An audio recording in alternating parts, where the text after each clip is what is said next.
Daerah pra. Arena.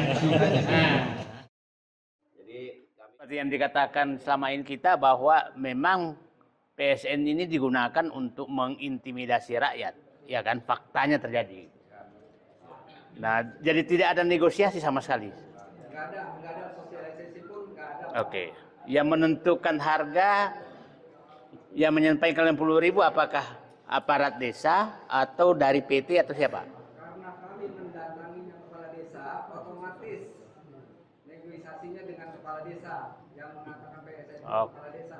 Oke, ini Tulis di dalam surat serah terima SHM ya. Ada namanya mediatornya. Oke. Tulis. Mediatornya Mediatornya kepala desa. Oke. Mediatornya Desi. Jadi ini fakta bahwa yang menekan rakyat untuk menjual tanahnya adalah kepala desa. Ya kan, clear kan Pak, di kantor kepala desa. Oke, jadi supaya publik paham bahwa ya mungkin juga sudah saatnya karena bapak-bapak tidak rela tanahnya dijual, datangi kepala desa minta kembalikan tanahnya. Ya, karena kepala desa yang bertanggung jawab secara hukum. Daripada sawah hilang, duit nggak dapet, gitu. Akhirnya dijual aja. Teteh juga udah dijual, gitu. Karena yang kalau PSN kita rakyat kecil ya nggak bisa berbuat apa-apa, gitu. Akhirnya ibu saya oke lah. Terus ribut sama kakak saya itu, kakak saya tetap tuh nggak mau jual. Ibu saya mau sama kakak saya. Akhirnya kata kakak saya oke, nggak apa-apa. Ini dijual, tapi saya ngurusin gitu. Yang urutnya itu malam-malam kayaknya. Sorenya itu masih ada Pak. Waktu ini yang garap ini melihat sawahnya masih ada. Kan Bapak lu di mana ini? Kenapa nggak bisa konfirmasi dulu sama kita yang punya? Harusnya Bapak tuh konfirmasi dulu sama yang punya. Jangan main asal uruk-uruk aja. Sudah Pak. Terus jangan DP lah, kita pengennya dilunasin semuanya. Karena kan 50.000 per meter Pak. Ya Allah, sangat-sangat dolim sekali itu Pak. Itu buat biaya adik saya sampai lulus satu orang adik saya itu nggak cukup Pak, nggak cukup. Kita punya sawah sedikit nggak banyak, itu tuh buat bekal adik saya. Ini apa buat adik saya belajar. Adik saya 2 Pak. Dolim sekali mereka.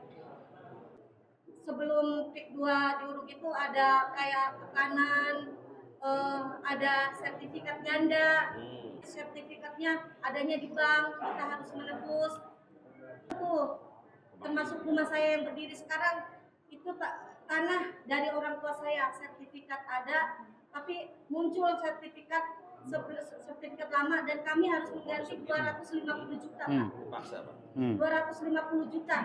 Kami mengganti karena waktu itu dibantu lurah juga. Kami nggak bisa apa-apa, akhirnya kami mengalah. Karena kami sendiri Pak saat itu kami sendiri, akhirnya kami mengalah. Dan bukan 1 atau 2 sertifikat, belum muncul aja Pak, si Cinanya ngomong begitu. Nanti di Muncung ini akan ada keluar sertifikat yang tadinya di bank.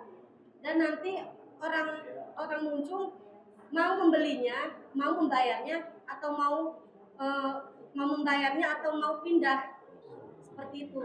Entah itu cuma menakuti atau nyata, tapi ada yang bilang begitu, orangnya langsung ke saya. Akhirnya di situ juga kami membayar 250 juta. Sebelum membayar itu kan datang terus. Akhirnya orang tua saya juga sakit-sakitan Pak, semenjak itu karena penuh tekanan. Sampai stroke Pak. Sampai stroke. Jadi walaupun nggak ditakutin tapi datang lagi orang. Kata saya nggak mau sakit. Saya nggak mau sakit. Sudah ada korban orang tua saya sakit stroke. Akhirnya kakak saya yang sakit-sakitan juga ngurusin orang stroke dan dia kecapean meninggal dunia.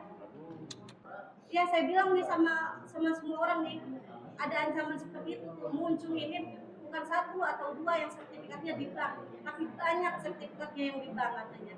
Nanti akan bermunculan. Ada kata-kata seperti itu. entah itu menakutkan, nakut-nakutin atau emang kenyataan, tapi itu kami yang merasakan sendiri. Jadi mohon maaf. Orang tidak mau menjual, harga ditetapkan mereka, dan kepala desa lah yang menjadi alat mereka untuk menekan rakyat untuk menjual tanahnya.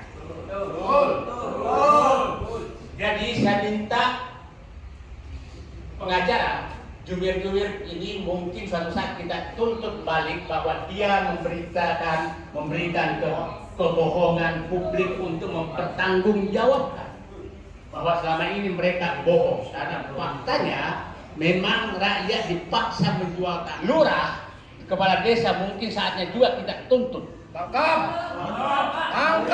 mereka lah yang menjadi alat memaksa rakyat untuk menjual tanahnya.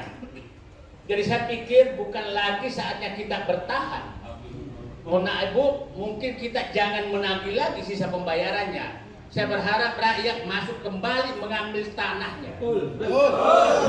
Mengambil tanah itu mengembalikan menjadi sawah seperti kondisi awal, seperti awal. Ada jalan lain. Nah, lurah, kepala desa harus bertanggung jawab. Tidak bisa kita biarkan mereka setelah menyiksa rakyat, dia membohongi rakyat di bawah bahwa karena PSN harus rakyat harus pergi dan dibayar semaunya dia.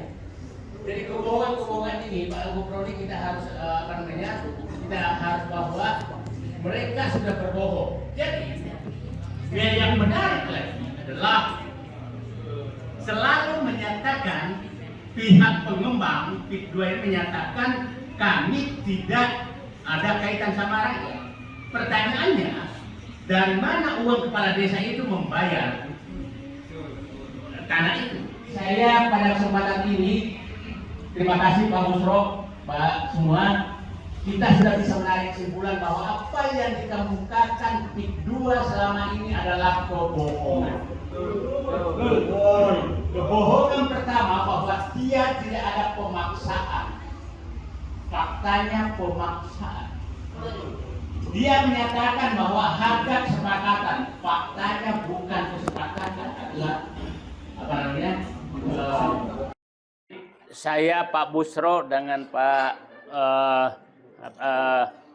Gufroni ini mulai ini tanggal 23 Mei di Muhammadiyah memulai bahwa kita harus membela rakyat yang sedang digusur oleh pengembang PIK 2. Itu mulai tanggal 23 Mei 2024 lalu di kantor PP Muhammadiyah Menteng Raya. Dan saat itu kita menyatakan Bismillahirrahmanirrahim, apapun yang kita resiko apapun kita hadapi, PP Muhammadiyah dan bersama kita akan turun ke lapangan. Itulah mulai kita buka semua. Nah, pada kesempatan ini saya ingin menjelaskan bahwa apa yang dikemukakan selama ini oleh PIK 2 lewat pengacaranya, lewat jubirnya yang nggak jelas, yang gus-gusan itu, gus-gusan. Nah, yang menyatakan bahwa tidak ada pemaksaan. Faktanya, seluruh desa yang kami kunjungi seperti yang diceritakan tadi, bahwa orang tidak mau menjual, harga ditetapkan mereka, dan kepala desa lah yang menjadi alat mereka untuk menekan rakyat untuk menjual tanahnya. Jadi saya minta pengacara, jubir-jubir ini mungkin suatu saat kita tuntut balik bahwa dia memberikan kebohongan publik untuk mempertanggungjawabkan bahwa selama ini mereka bohong, karena faktanya memang rakyat dipaksa menjual tanahnya dengan harga yang mereka tetapkan, dan lurah, kepala desa mungkin saatnya juga kita tuntut. Karena mereka lah yang menjadi alat memaksa rakyat untuk menjual tanahnya. Jadi saya pikir bukan lagi saatnya kita bertahan. Mohon maaf Ibu, mungkin kita jangan menagih lagi sisa pembayarannya. Saya berharap rakyat masuk kembali mengambil tanahnya. mengambil tanahnya, dan nanti kita akan dengan Pak Holi apa segala, kita akan menuntut agar mereka mengambil kembali tanah itu, mengembalikan menjadi sawah seperti kondisi awal, seperti awal. Tidak ada jalan lain. Nah, lurah, kepala desa harus bertanggung jawab itu. Nggak bisa kita kita biarkan mereka setelah menyiksa rakyat, mereka pergi begitu saja. Yang kedua, sering menyatakan, dan pemerintah juga sering menyatakan bahwa tidak ada kaitan PSN dengan penggusuran rakyat. Padahal faktanya, tadi di mana-mana pun kepala desa menyatakan Anda harus pergi karena ini PSN. Artinya, dia membohongi rakyat di bawah bahwa karena PSN harus rakyat harus pergi dan dibayar semaunya dia. Jadi kebohongan-kebohongan ini, Pak Gufroni, kita harus kita harus bahwa mereka sudah berbohong. Jadi, yang menarik lagi adalah selalu menyatakan pihak pengembang PIK 2 ini menyatakan kami tidak ada kaitan sama rakyat. Pertanyaannya, dari mana uang kepala desa itu membayar tanah itu? Nah, yang Pak Gufron ahli hukum, kalau tanah itu masuk semua ke mereka, kan kita tahu persis, yang pembebasannya kan PT Makmur, PT Kukuh Mandiri. Kita tahu persis, PT Kukuh Mandiri kan atas nama itu membeli. Nah, di atasnya PT-nya seakan-akan bukan mereka yang melakukan. Tapi kalau Anda menjadi penampung barang haram yang dibeli secara paksa, maka Anda bertanggung jawab karena Anda sebagai penampung. Dan janganlah menganggap kita bodoh semua, seakan-akan bukan mereka. Itu nggak bisa. Ini sama dengan kasus pagar laut sekarang. Nanti lurahnya yang dikorbanin tuh, bahwa mereka pun seakan-akan tertipu. Nanti juga rakyat begini, digantikan begini, bahwa mereka seakan-akan tertipu membeli tanah yang dipaksakan oleh lurah dan belum clear. Nah, itu cara mereka. Ini kita harus lawan. Nggak bisa begini terus cara modus mereka. Jadi saya pada kesempatan ini, terima kasih Pak Busro, Pak semua, kita sudah bisa menarik kesimpulan bahwa apa yang dikemukakan PIK 2 selama ini adalah kebohongan. Kebohongan pertama bahwa dia tidak ada pemaksaan. Faktanya pemaksaan. Dia menyatakan bahwa harga kesepakatan, faktanya bukan kesepakatan, adalah perampasan. Nah, dia menyatakan bahwa sudah terjadi, sering menyatakan pengacaranya itu bahwa itu sudah rela sama rela, itu transaksi biasa. Transaksi biasa kok, suratnya Anda ambil, Anda belum bayar, Anda timbun tanah orang. Jadi mohon maaf, kali ini mungkin perjuangan kita selanjutnya adalah, saya berterima kasih bahwa rakyat sudah mulai berani bicara. Mungkin kita mengumpulkan semua rakyat yang tanahnya sudah ini untuk kita tuntut kembali kepada lurah, biar lurah yang pusing menginikan, karena mereka kita menuntut satu, mengembalikan tanah kita, tanah Bapak yang sudah ditimbun kembali kondisi semula.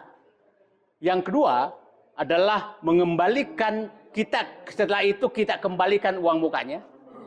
Oke Pak, uang muka yang sudah, tapi setelah tanahnya, kondisi tanahnya kembali sawah-sawah, kembali empang-empang, kembali.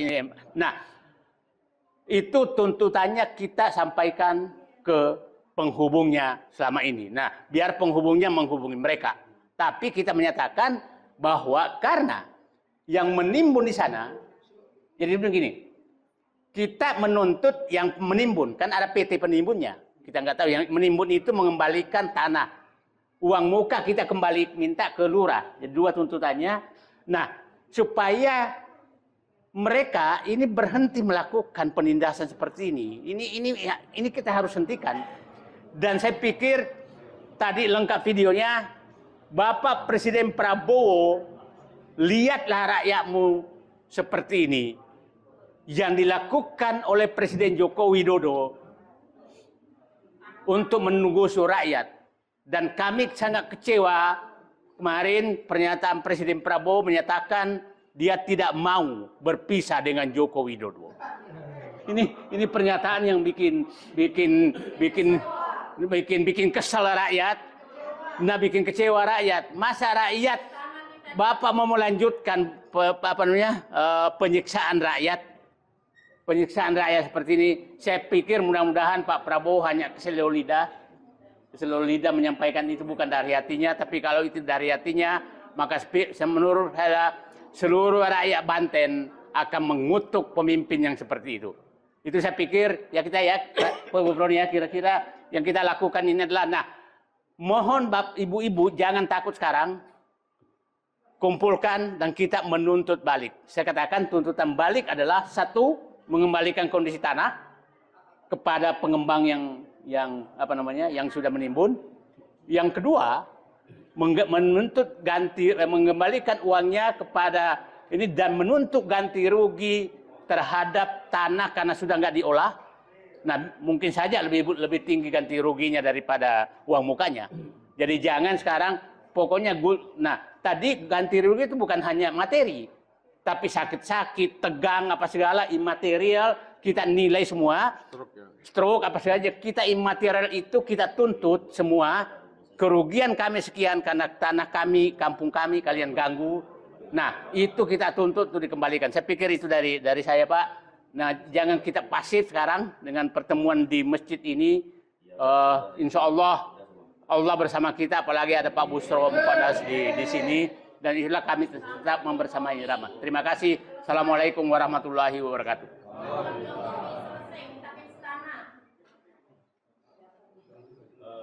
Ini waktunya udah mau turun ya.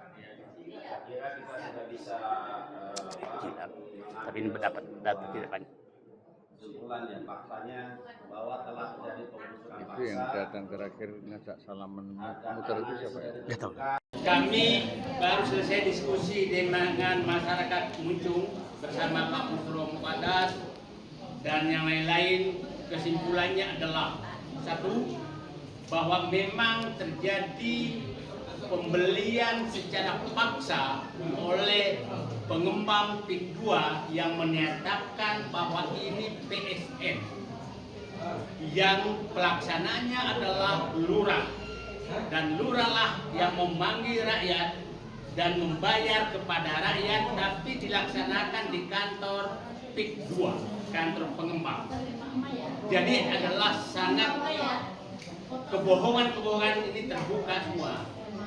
Tuntutan dan sebagian tanah rakyat diuruk sebelum dibayar atau hanya dibayar sebagian. Dipungut dengan ada biaya pungutan, itu bervariasi. Tuntutan kita ke depan tadi sepakat satu, bahwa seluruh tanah rakyat dikembalikan seperti kondisi semula. Yang kedua, rakyat akan menuntut ganti rugi material dan imaterial terhadap kerugian yang diterima selama ini karena tidak lagi bisa menggarap tanahnya. Itu harus dituntut secara material dan imaterial. Dan itu akan diajukan, dan kami berharap seluruh rakyat Banten yang sudah jadi korban intimidasi, korban kriminalisasi, akan melakukan tuntutan balik terhadap pengorbanan mereka. Terima kasih. Wassalamualaikum warahmatullahi wabarakatuh.